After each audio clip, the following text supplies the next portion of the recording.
할렐루야. 자, 오늘도 하나님의 깊은 사랑과 은혜가 오늘 함께 모인 이 예배의 자리 가운데 여러분들도 심령 위에 넘쳐나기를 원합니다. 세상은 날마다 어두워지고 또 죄악의 물결은 거세게 몰아치지만 우리는 빛 대신 주님의 십자가를 바라보며 영원한 소망을 품고 예배 자리에 나온 줄 믿습니다. 그 모습을 보신 하나님께서 기뻐하시고 참으로 하늘의 복을 충만히 내려주시는 줄 믿습니다. 아멘. 오늘 말씀 다시 한번 읽어보겠습니다. 자, 로마서 4장 19절입니다. 그가 백세나 되어 자기 몸이 죽은 것 같고 사라의 태가 죽은 것 같음을 알고도 믿음이 약하여지지 아니하고. 아멘.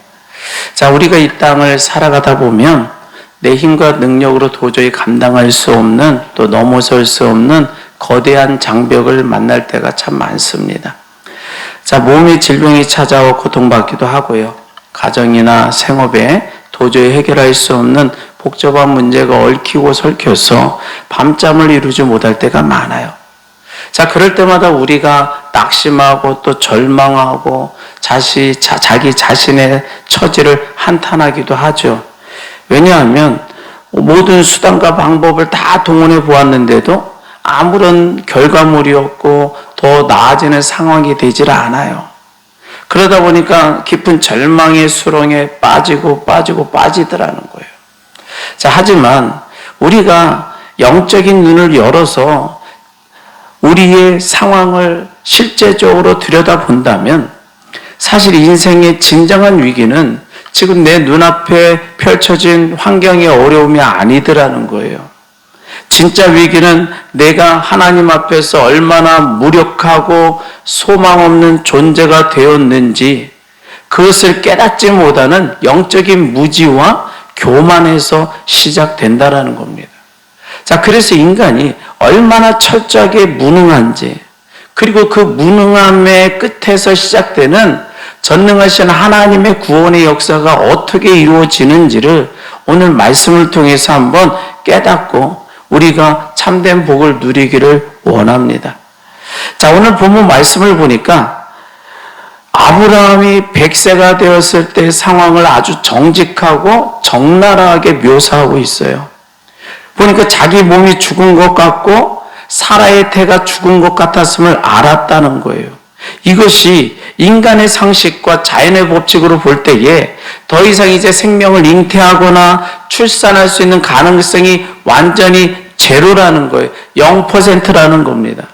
인간의 노력과 그 인간의 조건과 그 노력으로는 그 어떤 결과물도 낼 수 없다는 완벽한 단절이고 불가능의 상태를 의미했던 거예요. 그게 바로 우리의 현실적인 완벽한 절망이고 불가능이라는 거예요. 그럼에도 불구하고 오늘 본문의 아브라함은 믿음을 잃지 않았다는 거예요. 믿음이 약하여지지 아니하고. 여러분, 오늘 아브라함을 바라보면서 우리의 연약함이 아브라함의 연약함과 같아요. 그런데 그 연약함 속에서 그 연약함 속에서 하나님은 기적을 행하셨고 구원을 이루어 주신 줄 믿습니다. 그러나 아브라함의 기적과 놀라운 은혜의 역사를 우리가 경험하기를 원하는데, 그러면 우리는 어떤 삶을 살아야 될 것인가? 첫 번째로 우리는 하나님 앞에서 나의 철저한 영적 무능함을 정직하게 고백해야 하는 줄 믿습니다.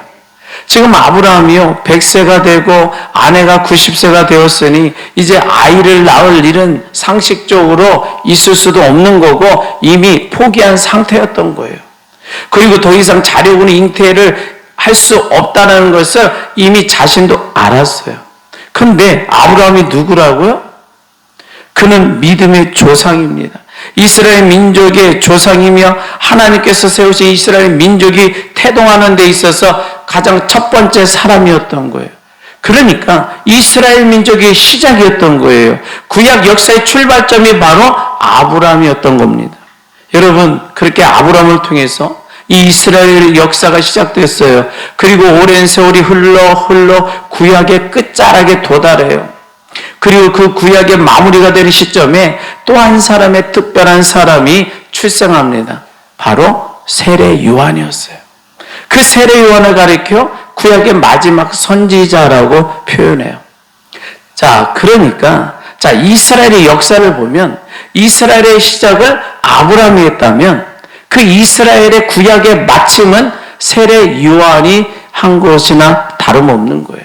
여러분, 그런데 이 세례 요한이 출생할 때 배경 역시 지금 아브라함의 배경과 너무 닮아 있다는 거예요. 자, 누가복음 1장 7절의 말씀을 보면 엘리사벳이 잉태를 못함으로 그들에게 자식이 없고 두 사람의 나이가 많았다고 기록을 해요. 자, 엘리사벳은 세례 요한의 어머니예요. 자, 아브라함의 아내 사라도 늙었잖아요. 그래서 아이를 낳을 수 없게 되었었다고 기록을 해요. 자, 그런데 구약의 마지막 선지자를 낳은 어머니 엘리사벳 역시 나이가 많아 늙었고 본래 잉태를 못하는 여인이었다는 거예요. 그 남편 역시 그 사가랴도 함께 늙었어요. 부부가 모두 나이가 많아 이제 더 이상 자식을 가질 수 없는 상태였다라는 거예요. 참 신기하지 않습니까? 여러분, 이스라엘 첫 시작인 아브라함과 그 아내 사라 역시 늙어서 태가 죽었고 아이를 못 낳는 상태였잖아요. 그리고 구약의 마지막을 장식하는 세례 요한의 부모 역시 다 늙었고 잉태하지 못하는 상태였다는 거예요. 여러분, 이스라엘의 시작이 아이를 낳을 수 없는 늙은 사람으로 출발하더니 그 마침도 아이를 낳을 수 없는 늙은 사람으로 끝이 난 거예요. 아니, 하나님께서 왜 인생의 막다른 골목에 다다른 이러한 사람들, 아무런 소망이 없고 소생의 그러한 희망도 기대도 없는 그러한 사람들을 선택하셔서 역사의 시작과 끝을 장식하고 계시는가? 여러분, 그것은요, 사람은 어떤 존재인가, 그리고 사람의 영적 본질이 무엇인가를 깨닫게 하시고자 하는 하나님의 깊은 섭리가 담겨져 있는 줄 믿습니다.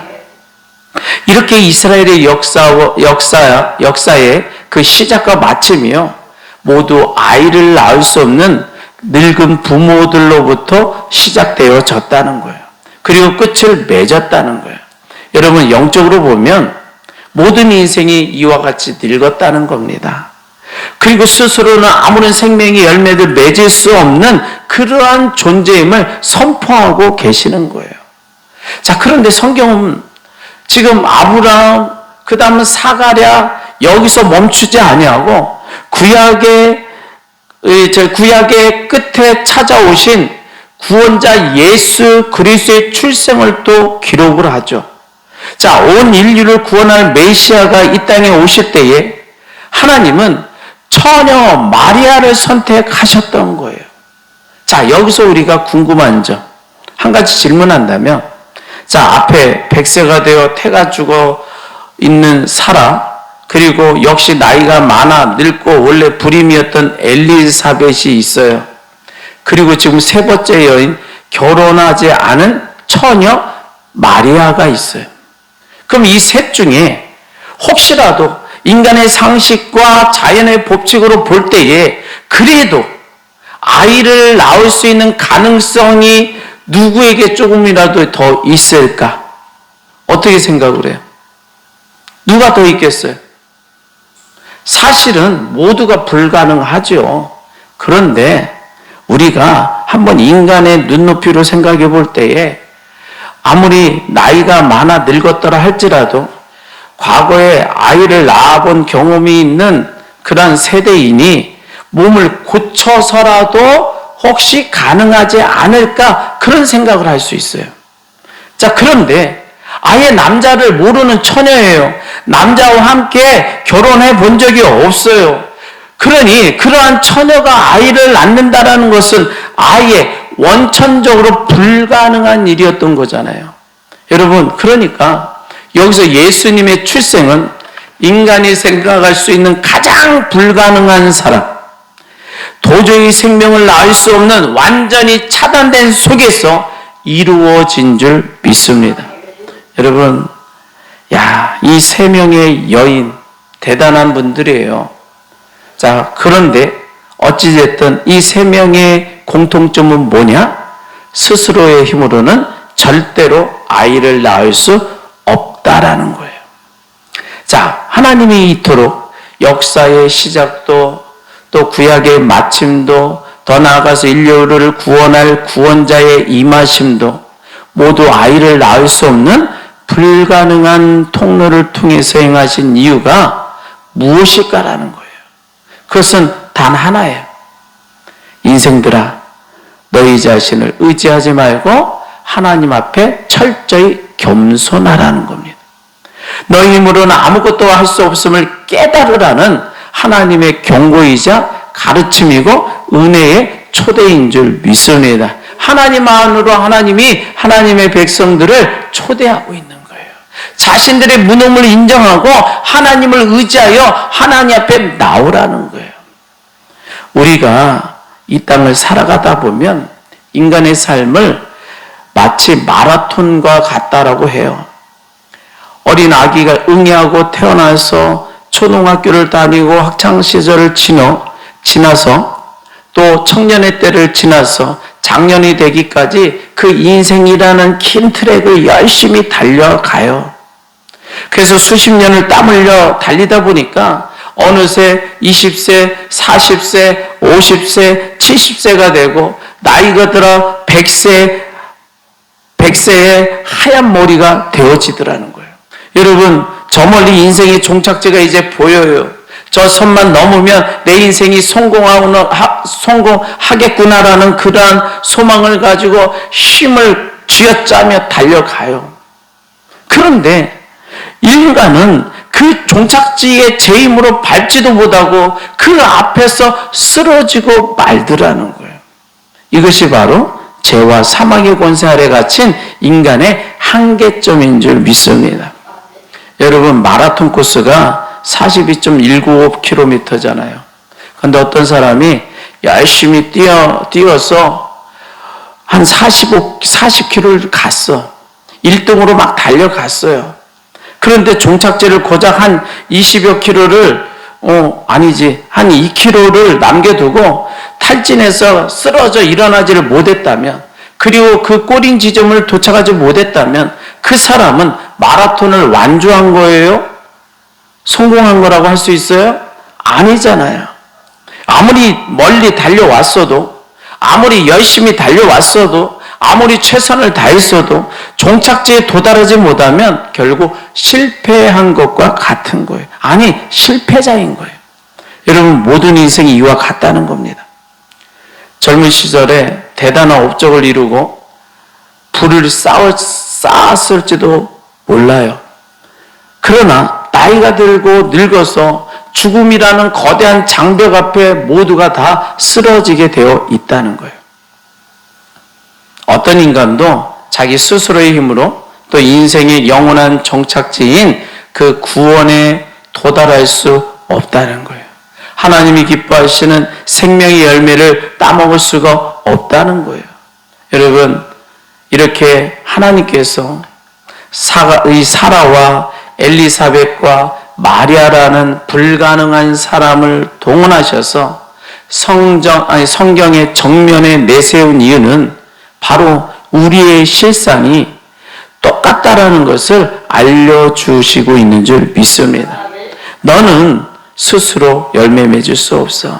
승리할 수 없어. 결과를 낼 수 없어. 그러므로 하나님 앞에 교만을 버리고 겸손히 낮아져 엎드려 그러는 음성으로 우리가 들어야 될 줄 믿습니다. 여러분, 자신이 하나님 없이는 아무것도 할 수 없는 철저한 무능자임을 깨닫고 인정하고 영적인 빈손이 되어서 정직한 본 모습으로 하나님 앞에 나아갈 때 하나님이 기뻐하시는 줄 믿습니다. 참 성경은요, 오묘하고 깊어요. 이 안에는 인생의 본질이 무엇이고 하나님이 어떤 분이신가를 상세하게 밝혀 놓았잖아요. 여러분, 세상이 그 어떤 책에서 인간의 영적 무능함과 하나님의 전능하심을 이토록 명확하게 기록해 놓은 책이 어디 있어요? 그렇기 때문에 우리가 성경을 깊이 알면 알수록 그 사람은 겸손해질 수밖에 없는 줄 믿습니다. 내 힘으로 계획하고 달려갈지라도 결국 내 힘으로는 종착지에 갈 수 없음을 깨닫게 되더라는 거예요. 여러분, 그래서 참된 성도는요, 늘 하나님 앞에 정직하게 고백해요. 하나님, 저는 무능합니다. 저는 무지합니다. 저는 빈손입니다. 그러하오니 하나님 저를 채워주시고 힘을 주시고 하나님께서 세워주시옵소서. 여러분, 그러나 성경을 모르면 자꾸 부정직해요. 내 힘으로 아이를 낳을 수 있는 사람인 것처럼 큰 소리를 칩니다.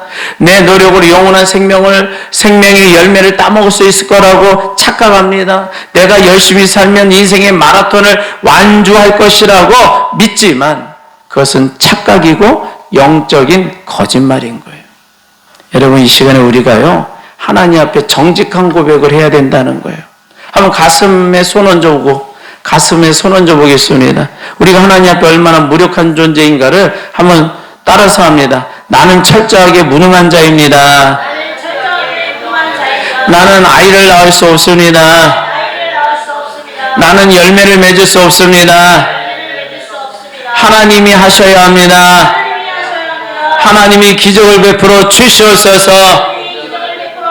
아멘. 아멘. 아멘. 여러분, 하나님 앞에 정직하게 자신의 무능함을 고백하셨기에 하나님이 칭찬하실 거예요. 참으로 솔직하구나. 너의 모습을 제대로 보고 있구나. 칭찬하시며 내가 너를 도우리라. 내가 너를 세우리라. 내가 너를 부유케 하리라. 승리케 하리라. 말씀해 주실 줄 믿습니다. 자, 두 번째는요, 놀라운 일이 일어나요. 바로 이 인간의 무능이 고백되는 그 자리에 하나님의 전능하신 기적의 역사가 임하였다는 거예요. 자, 스스로 아이를 낳을 수 없다고 고백한 이 여인이, 이 세 명의 여인이 어찌된 일인지 한 명도 빠짐없이 전부 아들을 낳았다는 거잖아요. 여러분, 100세의 아브라함과 태가 죽은 사라는 이삭을 낳았어요. 그리고 늙은 엘리사벳은 세례 요한을 낳았어요. 처녀 마리아는 온 인류의 구원자이신 예수 그리스도를 낳은 줄 믿습니다. 자, 인간에게 완전한 불가능이었단 말이에요. 그런데 경이로운 결과가 나타났잖아요. 놀라운 기적이 나타났잖아요. 왜요? 하나님께서 불가능에 갇힌 자들에게 기적을 행하신 줄 믿습니다. 어떻게 기적을 행하셨느냐면 보니까 치료의 방법을 동원하셨어요. 인간의 몸이 늙고 병들어 기적의 기능을 상실했어요. 그런데 생명의 주인 되신 하나님이 만지시니까 치료의 역사가 일어난 줄 믿습니다. 태가 죽어 생명을 잉태할 수 없는 몸일지라도 하나님의 치료하는 광선이 한번 임하면 그 죽은 기능이 살아나고 새 생명을 가질 수 있는 몸으로 변화된 줄 믿습니다. 그러니까 하나님은 불가능을 가능케 하시는 치료의 능력을 가지신 하나님인 줄 믿습니다. 두 번째 방법은 기적의 방법이었어요. 세상에는 땅의 원리가 하늘의 원리가 있어요. 땅의 원리, 즉 자연의 법칙과 과학 기준으로는 늙은 노인은 결코 아이를 갖는 것은 불가능합니다. 자, 그런데 하늘의 방법인 하나님의 원리는 달라요. 이 땅의 한계와 법칙을 초월하여 역사하시는 그 하나님의 초자연적인 능력을 우리는 기적이라고 말하고 있어요. 이 땅의 계산을 묶어버리시고 하나님의 기적의 방법으로 생명을 창조하신 줄 믿습니다. 자, 세 번째 방법은 부활의 방법이에요. 부활은 죽은 상태를 다시 살려내는 역사잖아요. 자, 아브라함과 사라의 몸은 성경 표현대로 이미 죽은 것과 다름없어요. 그런데 생명의 기운이 다 말라버린 그 메마른 땅이었는데 생명의 절대 권한을 가지신 하나님께서 그 죽은 몸에 하늘의 생기를 불어넣으사 바로 부활의 역사가 나타난 줄 믿습니다. 죽은 지배를 받았던 몸이 생명의 몸으로 다시 세워지고 바로 부활의 능력으로 아들을 낳게 하셨다는 거예요. 여러분, 이토록 우리는 부활의 주님을 사모하며 나가는 줄 믿습니다. 죽은 자가 살아나는 역사 나타날 줄 믿습니다. 자, 그런데 여기 마지막 처녀 마리아. 여러분, 마리아는 늙은 상태도 아니었잖아요. 그렇다고 태가 죽은 불임의 몸도 아니었어요. 그러니까 부활의 방법이나 그 기능을 고치는 치료 방법이 필요하지 않았어요. 마리아는 남자와 동침한 적이 없을 뿐인 거예요. 젊고 건강한 한 처녀 여인이었어요. 그러기에 이 마리아에게 임하신 하나님의 방법은 다른 방법, 치료의 방법, 기적의 어떤 부활의 방법이 아니었어요. 뭐냐? 창조의 방법인 줄 믿습니다. 무에서 유를 만드시는 방법, 남자의 씨가 아니라 성령의 씨로 없는 것을 있게 하시는 창조주의의 공법으로 예수 그리스도를 잉태케 하신 줄 믿습니다. 여러분, 하나님 이처럼 치료와 기적 또 부활과 창조라는 놀라운 하늘의 방식을 동원하시더라고요. 그래서 아이를 낳을 수 없는 인생들에게 개입하시고 반드시 생명의 열매를 맺게 하시는 분이 하나님인 줄 믿습니다. 그 인간의 무능함의 끝자리에서 하나님의 전능하심이 시작되어지는 줄 믿습니다. 그러기에 우리는 나는 무능합니다. 나는 할 수 있는 것이 없습니다. 고백하는 그 순간 하나님의 기적이 임한다는 거예요. 여러분, 하나님의 기적을 경험하며 살아가는 저와 여러분들 되시기를 바랍니다. 그래서 바로 하나님의 능력이 임하는 방법은 뭐냐? 나의 고백인 거예요. 여러분, 아브라함이요, 자기 몸이 죽은 것 같고 사라의 태가 죽은 것을 이미 알았다고 본문 말씀은 기록을 해요. 현세의 불가능을 모르는 철부지가 아니었다고요. 상황이 얼마나 절망적인지 다 알았대요. 그럼에도 불구하고 믿음이 약해지지 아니하고 라고 성경은 기록해요. 아브라함의 믿음이 약해지지 않았대요. 오직 아브라함에게는 하나님을 향한 믿음이 있었다는 거예요. 그래서 하나님은 믿음이 있는 자에게 치료의 역사를 베푸시는 줄 믿습니다. 믿음 있는 자에게 기적을 베푸시고 부활의 권능을 나타내시며 창조의 역사가 나타나는 줄 믿습니다.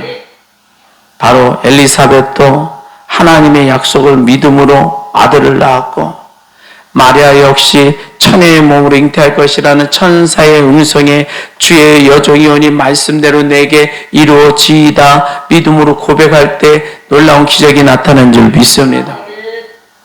여러분, 하늘의 모든 신령한 역사와 축복은 오직 믿음이라는 통로를 통해서 우리의 삶에 쏟아진다는 거예요. 나의 무기력함을, 무능함을 고백함과 동시에 하나님 앞에 믿음으로 나아가는 것. 그때 하나님은 기적을 행하여 주시는 줄 믿습니다. 그렇다면 저와 여러분들에게는 이 믿음이 있는가? 나는 참으로 믿음이 있는가? 고민되지 않을 수 없지요. 그러나 여러분들에게 분명히 믿음이 있는 줄 믿습니다. 믿음이 없다면 이 주일 아침에 또 무더운 날씨에 어떻게 교회 나와 이른 아침부터 애쓰고 수고하며 예배에 동참할 수 있겠어요? 바로 믿음이 있는 자이기에 하나님 앞에 나와 봉사하고 수고하고 하나님 앞에 찬송하고 기도하고 예배하는 줄 믿습니다. 이 예배하는 시간이 헛된 시간이 되지 아니하고 하나님의 능력이 임하는 시간이 되는 줄 믿습니다. 하나님을 향한 살아있는 믿음이 있다는 증거기에 오늘 이후의 삶에 하나님은 놀라운 기적으로 반드시 역사해 주시는 줄 믿습니다. 그러기에 하나님은요, 이 믿음을 너무나 소중하게 보신다는 거예요.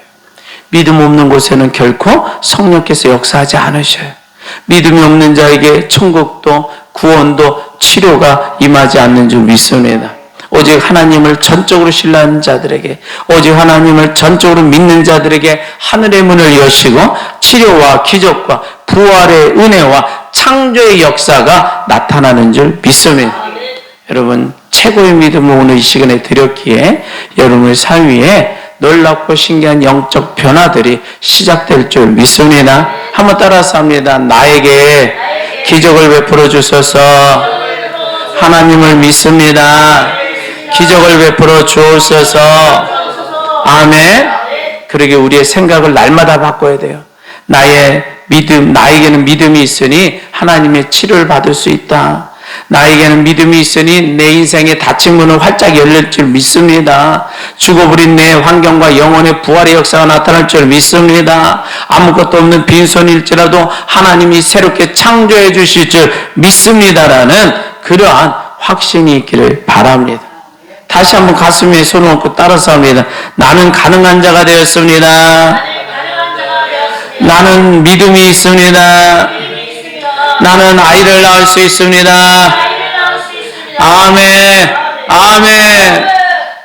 우리의 삶 속에 하나님의 치료가 임하고 기적이 임하고 부활이 임하며 하나님의 창조의 역사가 나타나므로 인생의 풍성한 열매가 누려질 줄 믿습니다. 자, 마지막으로 무능함을 고백했어요. 그리고 그 고백 가운데 무능함의 시작 속에서 하나님의 기적이 임함으로 가능한 자가 된 줄 믿습니다. 그러한 가능한 자, 믿음 있는 자가 되었다면 이제 내 안에서만 복을 누리며 살아가는 게 아니라 이제 예수 그리스도의 이름을 선포하며 다른 이도 살리며 살아가는 사명자가 되어져야 한다는 거예요. 여러분, 요한복음 14장 12절 말씀을 보니까 내가 진실로 너희에게 이르노니 나를 믿는 자는 내가 하는 일을 그도 할 것이요 또한 그보다 큰 일도 하리니 이는 내가 아버지께로 감이니라 말씀해요.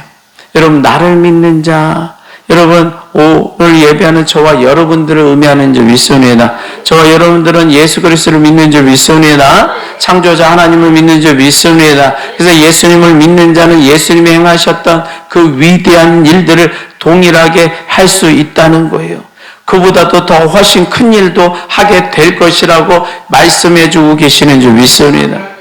아니, 어떻게 피조물인 우리가 감히 하나님의 아들이신 예수님보다 더 큰 일을 할 수 있다고 말씀하실까? 그것은요, 다른 의미가 아니에요. 예수님은 이 땅에 계실 때 육신의 한계로 입고 계셨기에 그냥 이스라엘의 그 조금 땅, 그것도 자기 고향을 중심으로 해서 그 조금 땅 안에만 계셨고 그곳에서 사역하셨던 거예요. 그리고 인류의 죄를 대속하기 위해서 십자가에 지셔야 하기 때문에 그 이스라엘 땅을 벗어나서 다른 한국이나 일본이나 저 중국으로 갈 수가 없었어요. 그래서 공생의 사역의 기간도 또 3년 반이라는 짧은 시간밖에 아니었어요. 그러나 예수님을 믿고 성령을 받은 저와 여러분들은 다르다는 거예요. 우리는 시공간을 초월하여 이제 예루살렘과 온 유대와 사마리아 땅끝까지 이르러 복음을 전하는 사역자가 된 줄 믿습니다. 지금 이 시대는 이 AI 시대라고 하고 IT 시대라고 하고 그래서 방송으로 유튜브로 수도 없이 땅끝까지 얼마든지 복음을 전할 수 있는 시대가 되어졌어요. 그리고 우리의 몸을 이끌어 비행기 타고 먼 지역까지 타지까지 오지까지 가서 복음을 얼마든지 전할 수 있는 자가 되었다는 거예요. 다시 말해서 사역의 지경과 기간의 면에서 주의 몸 된 교회와 성도들이 예수님이 이 땅에 계실 때보다 영적으로 훨씬 더 활발하고 광대한 큰 일들을 감당하게 되었다라는 거예요. 그렇게 하시겠다라는 거예요. 여러분, 그래서 주님은 이 일을 가능케 하시려고 우리에게 엄청난 능력을 부여해 주신 줄 믿습니다. 그게 뭐냐? 예수 그리스도의 이름을 우리에게 주셨어요. 너희가 내 이름으로 무엇이든지 구하면 내가 행하리니. 여러분, 기적을 일으키고 질병을 치료하며 죽은 자를 살리고 무에서 유를 창조하는 그 권능의 이름, 그 위대하신 창조주의 이름 예수 그리스도의 이름을 우리에게 선물로 주셨다는 거예요. 그러기에 예수 그리스도의 이름을 가진 저와 여러분들은 이미 권세자들인 줄 믿습니다.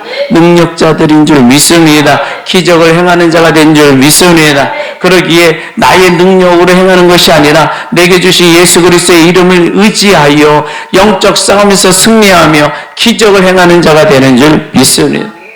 우리가요, 예수 그리스도의 이름으로 명하여 기도할 때 병든 자가 치료받는 줄 믿습니다. 예수 이름으로 명하노니 질병은 떠나갈지어다. 그러면 주님이 치료해 주시는 줄 믿습니다. 예수 그리스도의 이름으로 명하노니 어둠의 영은 떠나갈지어다. 귀신이 떠나갈 줄 믿습니다. 하늘의 법이 막 움직이는 거예요.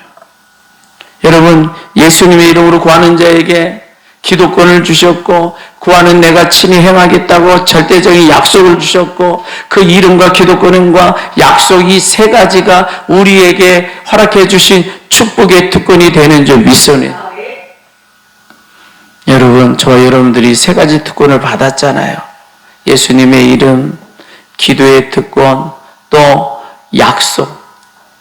여러분, 이 세 가지 권세를 가졌기에 우리의 삶의 모습 속에 나의 삶만 풍부해지고 풍요로워지고 승리하고 잘되져가는 번성하는 그런 소망을 뛰어넘어 이제 내 아이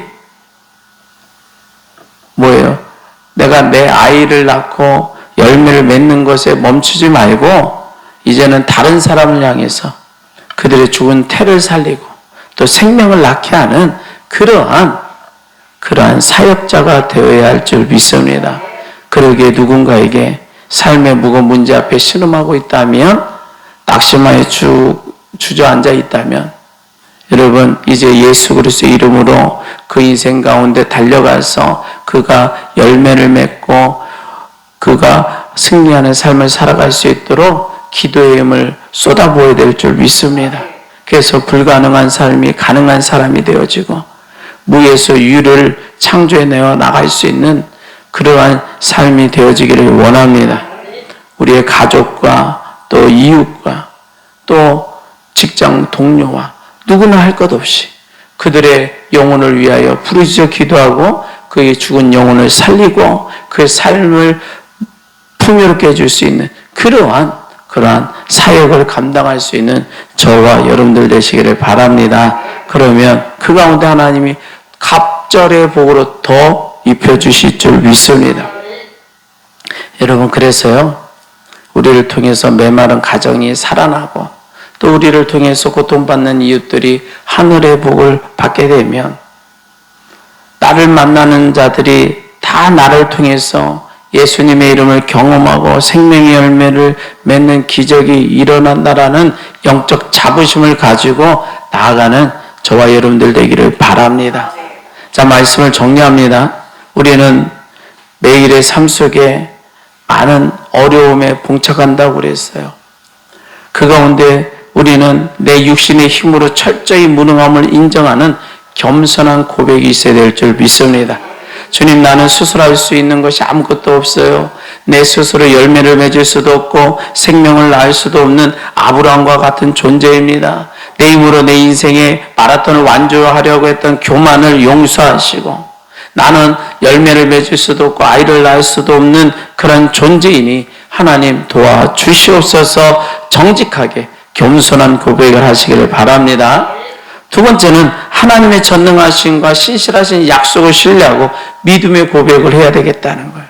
내가 무능한 자임을 고백합니다. 그러니 주님을 의지하오니 주님 나에게 치료와 기적과 부활과 창조의 역사를 행하여 주시옵소서. 내가 주님을 믿습니다. 주님, 나에게 가능한 자가 되게 하여 주시옵소서.